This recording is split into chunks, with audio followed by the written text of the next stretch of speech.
નમસ્કાર ખેડૂત મિત્રો, સ્વાગત છે તમારી ઉપતોની અને વિશ્વસનીય ચેનલ યોજના માર્ગદર્શન પર।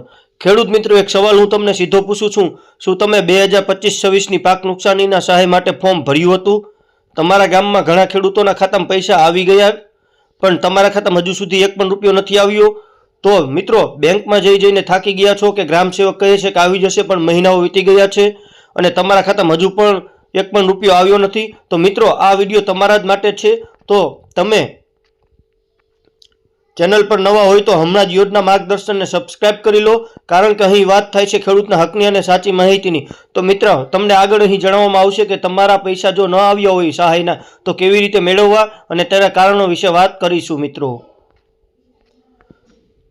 સૌથી પહેલા એક વહેમ તમારા મનમાંથી કાઢી નાખો। સરકાર પૈસા નથી આપવા માંગતી એવું નથી, પણ સરકાર પૈસા આપવા જ બેઠી છે, પણ સિસ્ટમમાં ક્યાં અટક્યું છે જો એ સમજાઈ જાય તો ઉકેલ પણ મળી જાય છે। તો ચાલો આખી માહિતી જોઈએ કે તમે ફોર્મ ભર્યું, તેના પછી ગ્રામ સેવક અથવા તો તલાટીએ ઓનલાઈન એન્ટ્રી કરી, ત્યારબાદ તાલુકા કક્ષાએ વેરિફિકેશન થયું અને ત્યારબાદ જિલ્લા કક્ષાએ મંજૂરી મળેલ અને ત્યારબાદ ગાંધીનગરથી ડીબીટીમાં પેમેન્ટ રિલીઝ થાય છે। હવે આ 5 સ્ટેપમાં જો એક પણ જગ્યાએ નાની ભૂલ હોય તો પેમેન્ટ અટકી જાય છે મિત્રો। અને એક મહત્વની વાત છે કે ઘણા ખેડૂતો કહે છે કે મને મેસેજ નથી આવ્યો એટલે પૈસા નથી આવ્યા। મિત્રો, SMS આવવો અને પૈસા જમા થવા બંને અલગ વાત છે। ઘણીવાર બેંકના સર્વરના કારણે મેસેજ નથી આવતા, પણ પાસબુકમાં એન્ટ્રી પડી ગઈ હોય છે, એટલે સૌથી પહેલું કામ બેંકમાં જઈને પાસબુક અપડેટ કરાવવું, એટલે કે એન્ટ્રી પડાવવાની રહેશે। ત્યારબાદ જોઈએ તો પૈસા ન આવવાના મુખ્ય 4 કારણો છે મિત્રો, જેમાં હવે ધ્યાનથી સાંભળજો। મેં અનેક ખેડૂતોના કેસ જોયા છે અને એનાલિસિસ કર્યા પછી 4 મુખ્ય કારણો સામે આવ્યા છે, જેમાં આધાર એટલે કે NPCI લિંક પ્રોબ્લેમ। મિત્રો, આધાર કાર્ડ બેંક સાથે લિંક હોવું પૂરતું નથી, ખાતું NPCI સાથે મેપ થયેલ હોવું જરૂરી છે। જો NPCI મેપિંગ નથી તો સરકાર પૈસા મોકલે પણ પેમેન્ટ ફેલ થઈ જાય છે, જેનો ઉકેલ આપણે જોઈએ તો બેંકમાં જઈને સ્પષ્ટ શબ્દોમાં તમારે કહેવાનું હોય છે કે મારું ખાતું NPCI મેપિંગ કરી આપો અને DBT ઓન કરી આપો। ત્યારબાદ નામમાં મિસમેચ, કારણ નંબર 2માં મિત્રો આપણે જોઈશું કે નામમાં મિસમેચ। તો આધારમાં નામ તમારું રમેશભાઈ પટેલ છે અને બેંકમાં નામ તમારું રમેશચંદ્ર પટેલ છે, તો 7-12માં અલગ સ્પેલિંગ અને કોમ્પ્યુટર માટે આ બધું અલગ વ્યક્તિ છે અને પેમેન્ટ અટકી જાય છે મિત્રો। ત્યારબાદ જમીનનો રેકોર્ડ ક્લિયર નથી, તો સંયુક્ત ખાતેદાર હોય, વારસાઈની નોંધ પેન્ડિંગ હોય, સંમતિ પત્રક અધૂરો હોય, તો જ્યાં સુધી જમીન રેકોર્ડ ક્લિયર નહીં થાય ત્યાં સુધી એક પણ રૂપિયો નહીં મળે। ત્યારબાદ કારણ નંબર 4માં જોઈએ તો ડેટા એન્ટ્રીમાં ભૂલ, એટલે કે એકાઉન્ટ નંબરનો એક આંકડો ખોટો હોય અથવા તો IFSC કોડ ખોટો હોય અથવા તો નાની મોટી ભૂલનું નુકસાન પણ આવી શકે છે।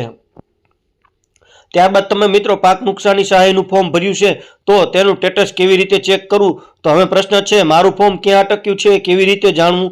તો ગ્રામ સેવક, સૌપ્રથમ જોઈએ તો ગ્રામ સેવક અથવા તો VC, તો સૌથી સચોટ રસ્તો છે, એમની પાસે લિસ્ટ હોય છે જે એપ્રુવ, પેન્ડિંગ અને રિજેક્ટ, જેમાં તમારું નામ કઈ યાદીમાં છે એ તમે જોઈ શકો છો અને તમે પૂછી પણ શકો છો મિત્રો। અને ઓનલાઈન ચેક જો ખુલ્લું હોય તો તમે ડિજિટલ ગુજરાત અથવા તો અરજીનું સ્ટેટસ જોઈ શકો છો, જેમાં અરજી નંબર નાખીને મિત્રો તમે તે અરજીની સ્ટેટસ જોઈ શકો છો। અને તમારે સ્ટેટસ કેવી રીતે ચેક કરવું છે તે જોવું હોય તો અમે અમારી YouTube ચેનલ પર અગાઉ એક વિડીયો બનાવેલ છે, જેમાં ઓનલાઈન સ્ટેટસ ચેક કરવાની રીત તમને સરળતાથી જોવા મળશે મિત્રો। ત્યારબાદ વાત કરીએ કે બેંકમાં જઈને ચેક કરવું, એટલે કે આધાર સીડિંગ તમારું કમ્પ્લીટ છે કે નહીં તે જોવાનું રહેશે। ત્યારબાદ તમારું એકાઉન્ટ NPCIમાં મેપિંગ છે કે નહીં અથવા તો ખાતું એક્ટિવ છે કે નહીં, આ ત્રણેય બાબતોને ખાસ ધ્યાનમાં રાખીને તમારે મિત્રો બેંકમાં જઈને ચેક કરવાની રહેશે। ત્યારબાદ વાત કરીએ કે ફોર્મ મંજૂર છે છતાં પૈસા નથી આવતા, તો હવે શું કરવું? તો હવે મહત્વનો ભાગ જોઈએ કે જો ફોર્મ એપ્રુવડ છે, ડોક્યુમેન્ટ ક્લિયર છે, છતાં પૈસા નથી આવતા, તો હવે રજૂઆત કરવી પડશે। જેમાં અરજી કોને કરવી? તો સૌપ્રથમ મિત્રો તાલુકા વિકાસ અધિકારી TDO અથવા તો જિલ્લા ખેતીવાડી અધિકારી DAO ને તમે અરજી કરી શકો છો।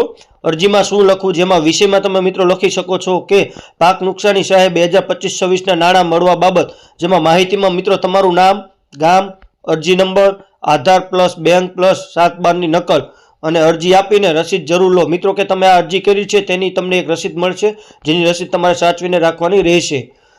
ત્યારબાદ પૈસા ક્યારે આવશે? તો હવે લાખ રૂપિયાનો સવાલ છે કે પૈસા ક્યારે આવશે? મિત્રો, સરકાર તબક્કાવાર પેમેન્ટ કરે છે.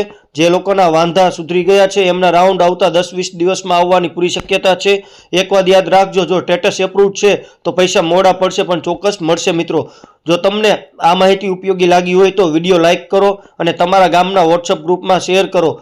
તમારી એક શેર કોઈ ખેડૂતના અટકેલા પૈસા છૂટા કરાવી શકે છે.